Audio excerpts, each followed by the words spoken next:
आप मार्केट में चले जाते हैं, वहां से रॉ मटेरियल परचेज कर लेते हैं विदाउट टेस्टिंग, किसी पे एतबार करके आप ले। ज़्यादातर लोग जो शुरुआत में ही नुकसान उठा बैठते हैं इस मशीन के ना होने चिप को ड्राइवर इंसर्ट नहीं किया, तो ये दो पोर्ट्स हमें हेल्प करती हैं पैरामीटर्स को चेक करने के लिए।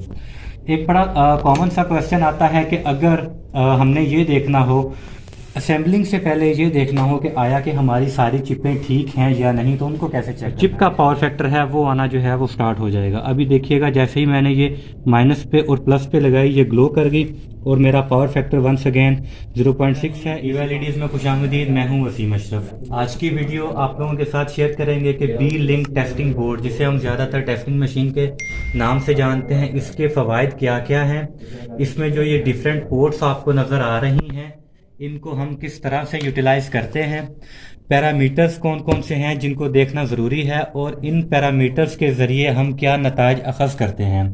ये एलईडी के बिज़नेस में ये मशीन सबसे ज़्यादा इम्पोर्टेंस की हामिल है, जिसे हम बहुत ज़्यादा निगलेक्ट कर देते हैं या इसको इस्तेमाल में नहीं लाते। ज़्यादातर लोग जो शुरुआत में ही नुकसान उठा बैठते हैं इस मशीन के ना होने की वजह से। आप मार्केट में चले जाते हैं, वहां से रॉ मटेरियल परचेज कर लेते हैं विदाउट टेस्टिंग, किसी पे एतबार करके आप ले आते हैं और जब आप उसको मार्केट में भेजते हैं असेंबल करके तो आपके पास क्लेम आता है बहुत ज़्यादा। उस चीज़ को मिनिमाइज़ करने की एक छोटी सी कोशिश है। मैं उम्मीद करता हूँ वीडियो आपको पसंद आएगी और आपके नॉलेज में काफ़ी हद तक इजाफा होगा। अभी तक जो हम चीज़ें डिस्कस करते रहे हैं वो ये कि जो तैयार बल्ब है उसकी टेस्टिंग कैसे करते हैं। सबसे पहले तो मैं ये बता दूं कि जो इसमें पोर्ट्स लगी हुई है ना, ये एक ही पोर्ट है। इस पोर्ट में आप डायरेक्ट चूड़ी वाला बल्ब तो लगा सकते हैं, जिस तरह ये मेरे पास एक चूड़ी वाला बल्ब है, डबल हीट सिंक वाला, डायरेक्ट चूड़ी वाला बल्ब तो इसमें लग जाता है। लेकिन अगर आपने पिन वाला बल्ब लगाना है उसके अंदर, तो उसके लिए आपको एक ये कन्वर्टर लेना पड़ता है। ये कन्वर्टर क्या करता है कि इसको आप इसमें लगा देते हैं। अब इसके जो ऊपर वाला पोर्शन है इसमें आप पिन वाला बल्ब भी लगा सकते हैं। पिन वाला बल्ब मेरे पास एक डीओबी में है, तो ये मैं पिन वाला बल्ब अब इसके अंदर लगा रहा हूँ। तो मशीन के साथ एक कन्वर्टर आपके लिए इंतहाई ज़रूरी है ताकि आप चूड़ी वाला और पिन वाला दोनों को आप टेस्ट कर सकें। ये जो पोर्शन है मेरे पास, यहाँ पे भी आपको एक चूड़ी वाला होल्डर नज़र आएगा। ये पोर्शन डीसी के लिए यूटिलाइज होता है। जब आप डीसी बल्ब की टेस्टिंग कर रहे हों तो इसी तरह ये कन्वर्टर आपको हेल्प आउट करेगा कि यहाँ पे चूड़ी वाला बल्ब लग जाएगा, और जब आप पिन वाला लगाना चाहें तो इस कन्वर्टर को यहाँ लगा के आप पिन वाला बल्ब भी अपना चेक कर सकते हैं। अब आते हैं डिफरेंट पैरामीटर्स की तरफ। इस वक्त जो मेरे सामने बोर्ड है इसके ऊपर आपको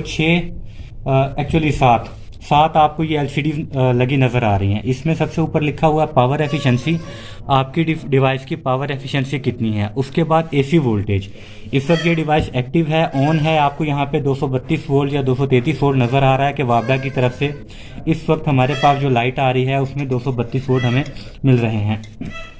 उसके बाद एसी करंट है, एसी पावर है, पावर वाट को कहते हैं, जितने वाट का आप बल्ब लगाएंगे उतनी पावर यहाँ पे आपको शो होगी। उसके बाद पावर फैक्टर, इंतहाई इंपॉर्टेंट चीज़ पावर फैक्टर। अगर आपकी डिवाइस का पावर फैक्टर 0.6 से या 0.5 से कम है तो आपकी डिवाइस अच्छी नहीं है। उसके बाद डीसी वोल्टेज और डीसी करंट, ये सारे वो पैरामीटर्स हैं जिनको हम 1 बाय 1 देखेंगे यहाँ पे। सबसे पहले मैं यहाँ पे एक चूड़ी वाला बल्ब लगा रहा हूँ, तो इसको मैं ऑन करूँगा तो ये कुछ पैरामीटर्स आपके सामने आएंगे, ज़रा इनको नोट डाउन कर लें। जैसे ही मैंने बल्ब को रोशन किया, आप लोग देख पा रहे हैं इसे? जी जी। जैसे ही मैंने बल्ब को रोशन किया तो मेरे पास कुछ मिली एम्प्स में करंट आ गया है, जो कि ऑलमोस्ट 84 मिली एम्प्स है। 12.5 12.4 वाटेज आ रहे हैं मेरे पास। इट मीन्स कि 12 वाट का बल्ब है और अच्छी चिप है, देखें 12 से ऊपर ही आ रहा है। उसके बाद पावर फैक्टर 0.6 है। अब इसी तरह मैं एक डीओ भी यहाँ पे लगा के आपको दिखाऊंगा कि उसमें हमारे पास रिजल्ट्स क्या आ रहे हैं। डीओबी जैसे ही मैंने ऑन की, अगेन 12 से ऊपर मेरे पास स्टार्टिंग में वाट आए हैं। 0.6 का पावर फैक्टर है, 79-80 मिली एम्प्स करंट आ रहा है। वाट आहिस्ता आहिस्ता ड्रॉप हो रहे हैं, 12 से नीचे चले गए हैं। डीओबी में ये प्रॉब्लम आपको फेस करनी पड़ेगी, वाटेज भी ड्रॉप करती है और इसकी थोड़ी सी लाइफ भी कम होती है। लेकिन अभी जो डीओबी लगी हुई है मेरी समझ में थोड़ी सी बेहतर वाली थी, तो स्टिल जो है वो 11:30 के आसपास ये कहीं पे हमें रीडिंग दे रही है। अच्छा जी, ये तो हो गया इस पोर्शन के बारे में कि ये पोर्शन हमने कैसे यूटिलाइज करना है। ये पोर्शन हमने यूटिलाइज किया तैयार बल्ब के हवाले से। फॉर एग्जांपल आपके पास अभी तक पीस रेडी नहीं हुआ, जैसे कि आप जैक वाले मटेरियल को ले लें। ये मेरे पास इस वक्त 18 वाट का एक जैक वाला मटेरियल है। ड्राइवर जो है वो चिप के अंदर इंसर्ट हुआ है। हमने अभी तक इसको तैयार नहीं किया है, बॉडी में नहीं लगाया, इसकी पिन चूड़ी नहीं लगी।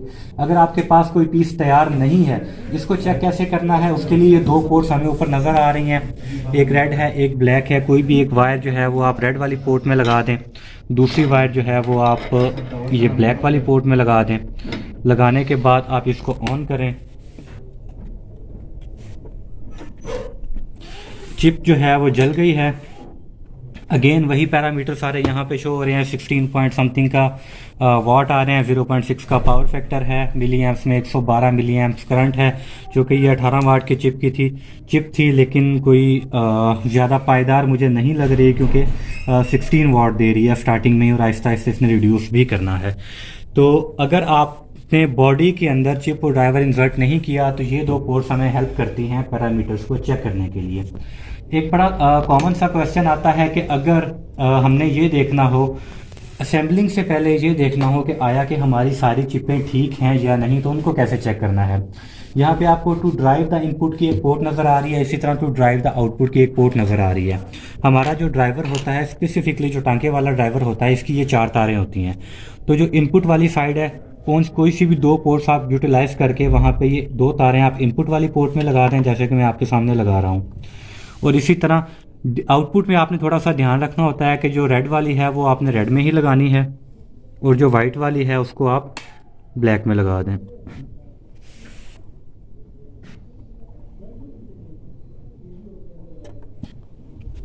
अभी तक मैं इस बटन को आगे की तरफ पुश कर रहा था और मेरे पास यहाँ पे आउटपुट आ रहा था।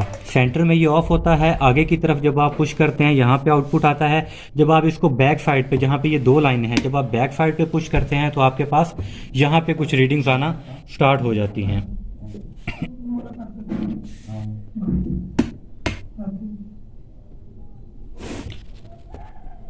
एक चिप को मैं यहाँ पे रख रहा हूँ, और यहाँ पे मेरे पास 2 लीड्स हैं जो इसी बोर्ड के साथ आती हैं। एक कुछ रेड कलर की है और एक कुछ वाइट कलर की है।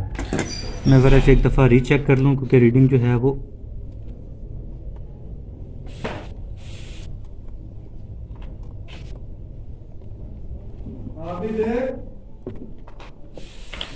ओके। रेड वाली वायर को मैं चिप के पॉजिटिव के साथ लगाऊंगा, ब्लैक वाली वायर को मैं नेगेटिव के साथ लगाऊंगा, और उसके बाद देखते हैं कि आया कि ये चिप काम कर रही है या नहीं कर रही। इस वक्त ये चिप नहीं जल रही, इट मीन्स कि जो आपका ड्राइवर लगा हुआ है ये इस वक्त वर्किंग कंडीशन में नहीं है। मैं जल्दी से कोई ना कोई और ड्राइवर यहाँ पे लगाता हूँ, और उसके बाद हम देखते हैं कि उसके रिजल्ट्स क्या हैं।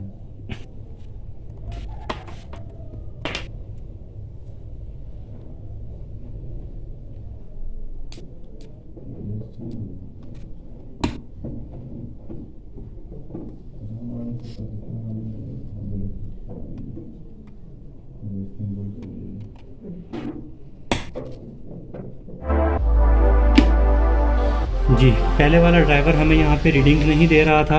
इट मीन्स कि ये ड्राइवर वर्किंग कंडीशन के अंदर नहीं है, ये फॉल्टी है, इसमें कुछ ना कुछ प्रॉब्लम है। जैसे ही मैंने दूसरा ड्राइवर लगाया, मेरे पास वॉट भी आना शुरू हो गया, मेरे पास पावर फैक्टर भी आ रहा है, मेरे पास डीसी में भी एक रीडिंग आ रही है कि इसका जो आउटपुट कितने दे रहा है। ये सब 149 वोल्ट्स डीसी आउटपुट दे रहा है। 230 वोल्ट्स एसी पावर ये रिसीव कर रहा है, एसी वोल्टेज रिसीव कर रहा है। 149 टू 150 वोल्ट्स ये हमें डीसी दे रहा है।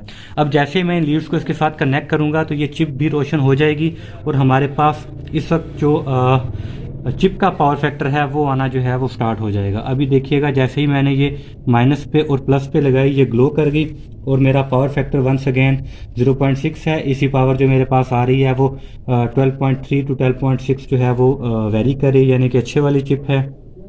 85 मिली एम्प्स मेरा जो है वो करंट ड्रॉ हो रहा है। डीसी वोल्टेज मेरे पास 92 पे आ गए हैं। डीसी करंट जो इस चिप का है वो ऑलमोस्ट मेरे पास 0 पॉइंट समथिंग आ रहा था जी, 0.1 आ रहा है।